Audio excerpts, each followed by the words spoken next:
Hi hello welcome back to EduPod. എല്ലാവരും കുറേ സമയത്ത് ചോദിച്ചുകൊണ്ടിരിക്കുന്ന കാര്യമാണ് മിസ്സേ എസ് എ ടോപ്പിക്സ് ഏതൊക്കെയാണെന്നുള്ളത്. എസ് എ ടോപ്പിക്കിൻ്റെ ഒരു വീഡിയോ ഓൾറെഡി ഞാൻ ചെയ്തിട്ടുണ്ടായിരുന്നു, നിങ്ങളെല്ലാവരും കണ്ടിട്ടുണ്ടാവുമെന്ന് വിചാരിക്കുന്നു. ഓരോ ചാപ്റ്ററിലും എസ് എക്ക് വേണ്ടി നിങ്ങൾ പ്രിപ്പയർ ചെയ്യേണ്ട ടോപ്പിക്സ് ഏതൊക്കെയാണെന്നുള്ളത് ഞാൻ ഓൾറെഡി പറഞ്ഞു തന്നിട്ടുണ്ടായിരുന്നു. ഇനി നമ്മൾ ഇന്നിവിടെ ഡിസ്കസ് ചെയ്യാൻ പോകുന്നത് പ്രീവിയസ് ഇയറിലൊക്കെ, അതായത് മുൻകാല വർഷങ്ങളിലൊക്കെ ഏറ്റവും കൂടുതലായിട്ട് നമ്മൾ ക്രിസ്മസ് എക്സാമിന് കണ്ടിട്ടുള്ള ക്വസ്റ്റ്യൻസ് ഏതൊക്കെയാണ്, എസ് എ ക്വസ്റ്റ്യൻസ് ഏതൊക്കെയാണെന്നുള്ളത് ചെറുതായിട്ട് നമുക്കൊന്ന് അനലൈസ് ചെയ്ത് നോക്കാം. ഈ ക്വസ്റ്റ്യൻസ് ആണ് നമ്മൾ കൂടുതലായിട്ടും ഇതുവരെ കഴിഞ്ഞ 1-2-3 വർഷങ്ങളൊക്കെ നമ്മൾ പിന്നോട്ട് പോയി നോക്കി കഴിഞ്ഞു കഴിഞ്ഞാൽ ഈ ക്വസ്റ്റ്യൻസ് ഒക്കെയാണ് നമുക്ക് കൂടുതലായിട്ടും റിപ്പീറ്റ് ചെയ്ത് ചോദിച്ച് കണ്ടിട്ടുള്ളത്. അപ്പോൾ അങ്ങനെ നിങ്ങൾ വിട്ട് കളയാൻ പാടില്ലാത്തൊരു ക്വസ്റ്റ്യൻസ് ആണ് ഇന്ന് നമ്മൾ പറയാൻ പോകുന്നത്. അത് ഒന്നാമത്തെ ക്വസ്റ്റ്യൻ എന്ന് പറയുന്നത് പഞ്ചായത്തി രാജുമായി ബന്ധപ്പെട്ടതാണ്. Explain the features of Panchayati Raj system in India. ഇന്ത്യയിലെ പഞ്ചായത്ത് രാജ് സംവിധാനത്തിന്റെ സവിശേഷതകൾ വിശദീകരിക്കുക. അപ്പോൾ ആ ടോപ്പിക് ഞാൻ ഓൾറെഡി എസ് എ ടോപ്പിക്സിന്റെ വീഡിയോ ചെയ്തിട്ടുണ്ടായിരുന്നു. അതിൽ നമ്മൾ പറഞ്ഞിട്ടുണ്ട് ഇതൊരു പ്രധാനപ്പെട്ട ടോപ്പിക്കാന്നുള്ളത്. അപ്പോൾ അതിൽ നമ്മൾ പറഞ്ഞതുപോലെ തന്നെ നിങ്ങൾ എന്ത് ചെയ്യണം, എന്താണ് പഞ്ചായത്ത് രാജ് സിസ്റ്റം, അതിന്റെ ഫീച്ചേഴ്സ് എന്തൊക്കെയാണെന്നുള്ളത് നന്നായിട്ട് പഠിച്ചു വെക്കണം. അപ്പോൾ ഇവിടെ നിങ്ങൾ ആൻസർ ചെയ്യേണ്ടത് എന്താണ്, പഞ്ചായത്ത് രാജ് സിസ്റ്റത്തിന്റെ ഫീച്ചേഴ്സ് ആണ്. അത് ഏത് വർഷം ആരംഭിച്ചു, എന്താണ് പഞ്ചായത്ത് മീൻസ്, അതിന്റെ ആ ഒരു വേർഡ് മീനിങ് എന്താണ്, അങ്ങനത്തെ സവിശേഷതകളൊക്കെ, അത് എത്ര വർഷം കഴിയുമ്പോൾ അതിന് ഇലക്ഷൻ നടത്തണം, ഇത്തരത്തിലുള്ള കാര്യങ്ങളൊക്കെയാണ് ഇതിന് നിങ്ങൾ ആൻസർ ആയിട്ട് എഴുതേണ്ടത്. ഇനി ഇതിന്റെ ബി പാർട്ട് നോക്കിയാൽ അറിയാം, evaluate powers and responsibilities of panchayat. അപ്പോൾ ഇതിനൊരു 2 മാർക്ക് അല്ലെങ്കിൽ ഇതിനൊരു 6 മാർക്ക് എന്നുള്ള രീതിയിലൊക്കെയാണ് ഇതൊരു 8 മാർക്കിന്റെ ക്വസ്റ്റ്യന് മാർക്ക് ഡിവിഷൻ വരുന്നത്.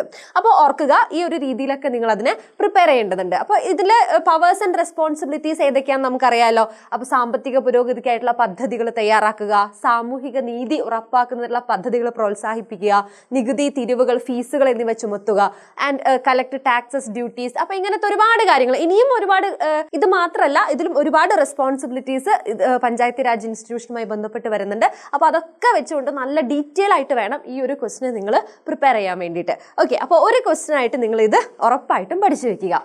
ഓക്കെ, പിന്നെ നമുക്ക് കൂടുതലായിട്ട് ചോദിച്ച് കണ്ടിട്ടുള്ള രണ്ടാമത്തെ ക്വസ്റ്റ്യൻ എന്ന് പറയുന്നത് സംസ്കൃതവൽക്കരണമാണ്. നമ്മളുടെ ക്രിസ്മസ് എക്സാം പോർഷനിൽ നമ്മൾ ഒട്ടുമിക്ക ക്വസ്റ്റ്യൻ പേപ്പേഴ്സിലും ഈ ഒരു ഏരിയ ഒന്നുകിൽ 8 മാർക്കിനോ 6 മാർക്കിനോ ആയിട്ട് എല്ലാ വർഷങ്ങളിലും കാണാറുണ്ട്. അപ്പോൾ define sanskritisation and point out 3 criticism levelled against sanskritisation. സംസ്കൃതവൽക്കരണം എന്തെന്ന് നിർവചിച്ച് സംസ്കൃതവൽക്കരണത്തിനെതിരെ ഉന്നയിക്കപ്പെടുന്ന ഏതെങ്കിലും 3 വിമർശനങ്ങൾ എഴുതുക. അപ്പോൾ നമ്മൾ പറഞ്ഞ പോലെ സംസ്കൃതവൽക്കരണം എന്താണ് എന്നുള്ളൊരു ഡെഫിനിഷനായിട്ട് തന്നെ നിങ്ങൾ അതിനെ പഠിച്ചു വെക്കണം. ഇതാണ് ഈ ഒരു ഡെഫിനിഷനായിട്ട് വരുന്നത്. അതായത് താഴ്ന്ന ജാതിയിലോ ഗോത്രവർഗത്തിലോ പെട്ടവർ ഉയർന്ന ജാതിയിലുള്ളവരുടെ, പ്രത്യേകിച്ച് ദ്വിജന്മാരുടെ ആചാരങ്ങളും അനുഷ്ഠാനങ്ങളും പ്രത്യയശാസ്ത്രവും ജീവിതശൈലിയും സ്വീകരിക്കുന്ന പ്രക്രിയയാണ് എന്തെന്ന് പറയുന്നത്, സംസ്കൃതവൽക്കരണം എന്ന് പറയുന്നത്.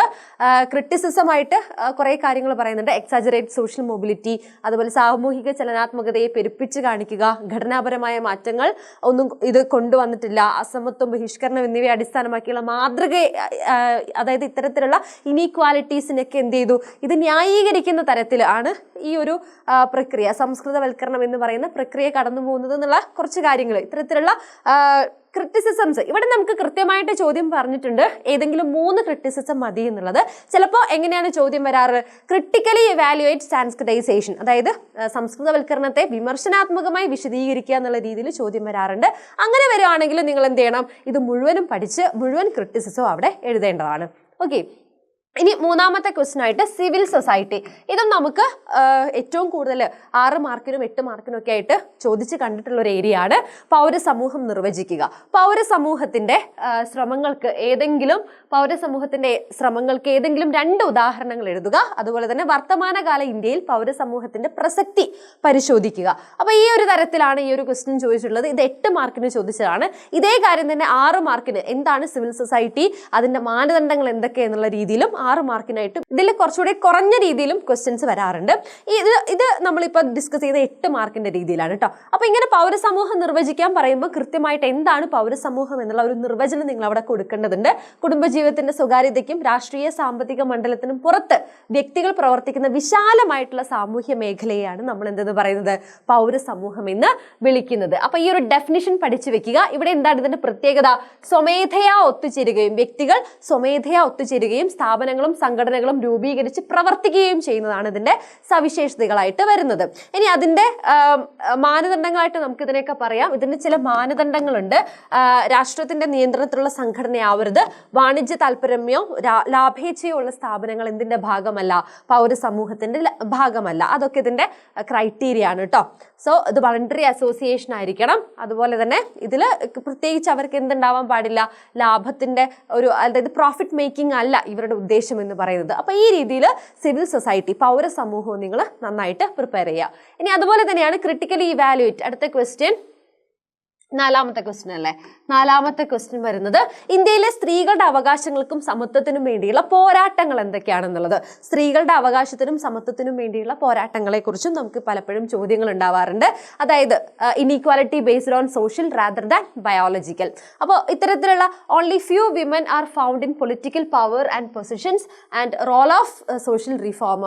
അപ്പോൾ കൃത്യമായിട്ട് ഇത്തരം കാര്യങ്ങളൊക്കെ ഇതിൽ സോഷ്യൽ റീഫോമേഴ്സ് എങ്ങനെയാണ് സ്ത്രീകൾക്ക് അവകാശങ്ങൾ നേടിക്കൊടുത്തിട്ടുള്ളത്, അത്തരം കാര്യങ്ങളൊക്കെ കൃത്യമായിട്ട് പറയാം. താരാബായ് ഷിൻഡെ, അതുപോലെ ആ ഒരു ഭാഗത്ത് നമുക്ക് കുറെ, ബീഗം റുഖിയ, സുൽത്താനയുടെ സ്വപ്നം എന്ന് പറയുന്ന പുസ്തകം. അപ്പോൾ ഈ ഒരു ഭാഗത്ത് നമുക്ക് ധാരാളം പുസ്തകങ്ങൾ കാണാൻ പറ്റും അല്ലെ. സ്ത്രീ സമത്വത്തിന് വേണ്ടിയിട്ടും സ്വാതന്ത്ര്യത്തിന് വേണ്ടിയിട്ടും ഒക്കെ അത്തരം കണ്ടന്റ് അടങ്ങുന്ന ഒരുപാട് പുസ്തകങ്ങൾ കാണാം.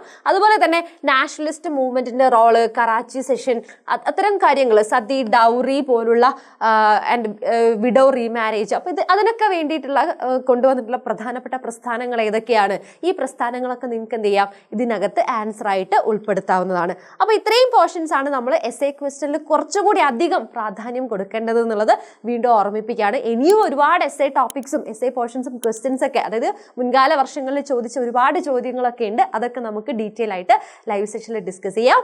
താങ്ക്